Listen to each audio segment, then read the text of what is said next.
Hello everyone, welcome back to K Guru channel by Nirmal Gupta. Dear students, today we solve English worksheet for 9th class, worksheet number 71. This worksheet is for 29th December 2020. Let's begin today's worksheet. This is an integrated writing practice worksheet. There are two tasks in this worksheet. First of all, you have to write a paragraph. Second is you have to write a story. So let's begin. First is writing practice. Descriptive paragraph writing. You have to write this paragraph in 100 to 120 words. Look at the given below visual. बच्चों यहाँ पर एक picture है, आपको इसे बहुत ध्यान से देखना है. Remember Margie from the fun they had. I hope all of you understand. आप इस चित्र को देखकर अच्छी तरह समझ गए होंगे कि ये जो पिक्चर है ये the fun they had first chapter से ली गई है. Let's write a descriptive paragraph about Margie. आपको मार्गी के बारे में एक डिस्क्रिप्टिव पैराग्राफ लिखना है. She was an 11 years old girl. वह 11 ईयर्स ओल्ड गर्ल थी. Use to attend school at home. जो कि घर पर ही स्कूल अटेंड करती थी. She had virtual classes. उसकी वर्चुअल क्लासेस होती थी. Once she found a book about the old classroom culture and that made her very curious etcetera. एक बार उसे एक बुक मिली. I hope all of you know about that book, जो कि उसे एटिक में पढ़ी मिली थी. एक बार उसे एक बुक मिली जिसमें उसने ओल्ड क्लासरूम कल्चर के बारे में जाना कि पहले कैसे क्लासरूम होते थे, किस तरह के स्कूल होते थे, how students got education in school and how they enjoy with each other. ये सब उसने उस बुक के थ्रू जाना. That made him very curious. और ये सब जानने के बाद वो और ज़्यादा क्यूरियस हुई उसके बारे में, जो ओल्ड स्कूल थे, ओल्ड क्लासरूम कल्चर थी, उसके बारे में जानने के लिए. ये आपका फर्स्ट टास्क है और इसमें आपको you have to write a paragraph about Margie. बच्चों आपको मार्गी के बारे में एक पैराग्राफ लिखना है और जो भी आप डिटेल पैराग्राफ मार्गी के बारे में लिखेंगे वही मार्गी का करेक्टर स्केच भी होगा. And second task is story writing. Write a story with animals as character. आपको एक स्टोरी राइटिंग करनी है जिसके कि करेक्टर्स एनिमल्स होने चाहिए. Based on the given below visual. यहाँ पर एक पिक्चर है, इस पर बेस्ड होनी चाहिए. This is a bond of love between animals. और एक ऐसी स्टोरी होनी चाहिए जिसमें कि bond of love between animals, animals के बीच में प्यार दिखे. You can express it by weaving a story around them. आपको इस पिक्चर के अराउंड ही एक स्टोरी वेव करनी है. ठीक है, एक स्टोरी राइटिंग करनी है. So let's begin. First task करते हैं. First task is paragraph writing और you can say character sketch of Margie, क्योंकि हम जो भी डिटेल लिखेंगे वो मार्गी के बारे में होगा. तो बच्चों अगर मार्गी का करेक्टर स्केच आता है तो आप से ही सेम यही लिख सकते हैं. Margie is an 11 years old girl. Margie एक 11 ईयर्स ओल्ड गर्ल है. Who represent future student in 22nd century. जो कि 22nd सेंचुरी के स्टूडेंट को रिप्रेजेंट करती है. She was taught arithmetic, geography and English by the mechanical teacher. उसे arithmetic मतलब गणित, एरिथमेटिक, जियोग्राफी और इंग्लिश मैकेनिकल टीचर के द्वारा पढ़ाया गया. Her teacher was a computer. उसके टीचर कंप्यूटर थे. Her school was next to her bedroom. और उसका स्कूल कहाँ था? उसके ही घर में, उसके बेडरूम से नेक्स्ट रूम उसका स्कूल था, जो कि उसका स्टडी रूम था. Her attitude towards school was not good. School के लिए जो उसका एटीट्यूड था वो अच्छा नहीं था. She had a diary in which she wrote about the old book in which Margie and Tommy read about the past school. उसके पास एक डायरी थी जिसमें कि उसने उस बुक के बारे में लिखा था जो कि मार्गी और टॉमी दोनों ने पढ़ी थी. और उस बुक में क्या था? पास्ट स्कूल के बारे में था.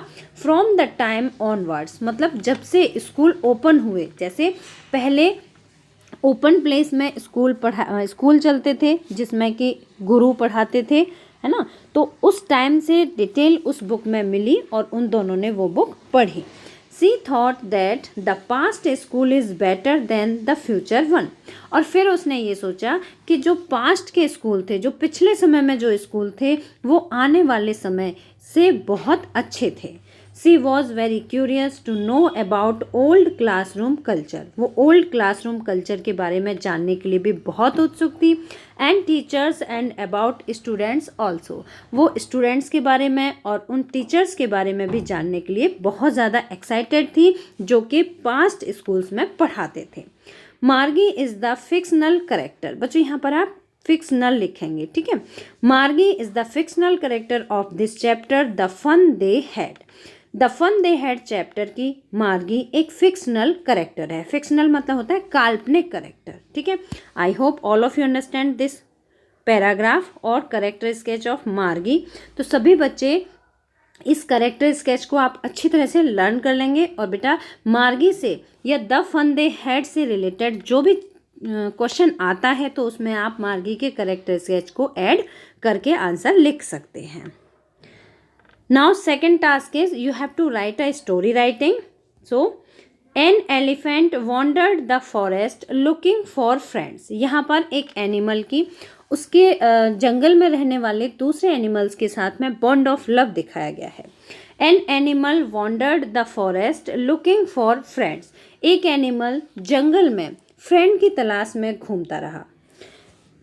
He came across a monkey. वो हाथी मंकी के पास आता है। एंड आस्क्ड, और उसने पूछा, will you be my friend monkey. Monkey, क्या तुम मेरे दोस्त बनोगे। मंकी रिप्लाइड, मंकी ने उत्तर दिया, यू आर टू बिग। तुम बहुत बड़े हो। टू का मतलब होता है कि तुम इतने बड़े हो कि तुम मेरे दोस्त नहीं बन सकते हो। You are too big and can't swing on the tree. और तुम इतने बड़े हो कि तुम झूला नहीं झूल सकते पेड़ों पर, एज आई डू, जैसे कि मैं झूलता हूँ। So I can't be your friend, इसलिए मैं तुम्हारा दोस्त नहीं बन सकता। The elephant asked a fox. Elephant ने एक फॉक्स से भी सेम क्वेश्चन किया। ए रैबिट, एक रैबिट से भी सेम क्वेश्चन किया। A dog and a frog, और एक डॉग से और फ्रॉग से भी सेम क्वेश्चन किया। But he got same answer, लेकिन उसे वही सेम आंसर मिला, that he is too big, कि वह बहुत बड़ा है, इतना बड़ा है कि वो उनसे दोस्ती नहीं कर सकते। Next day all animals were running here and there in fear. Next day सारे जानवर जंगल में डर की वजह से इधर उधर भाग रहे थे। But the elephant did not move due to fear. लेकिन एलिफेंट डर की वजह से कहीं नहीं गया, वो हिला नहीं। He decided to save all animals. उसने सभी एनिमल्स को बचाने का डिसीजन लिया। He kicked tiger. जैसे ही टाइगर आया तो उसने टाइगर को किक कर दिया, लात मार दी। And move out him from his area, और उसे अपने एरिया से बाहर निकाल दिया। एंड दस ही सॉल्व द प्रॉब्लम, और इस तरह से उसने प्रॉब्लम को सॉल्व कर दिया। After this event all animals decide to live together. इस इवेंट के बाद सभी एनिमल्स ने एक साथ रहने का डिसीजन लिया। And enjoy with one another, और एक दूसरे के साथ इन्जॉय करने का भी डिसाइड किया।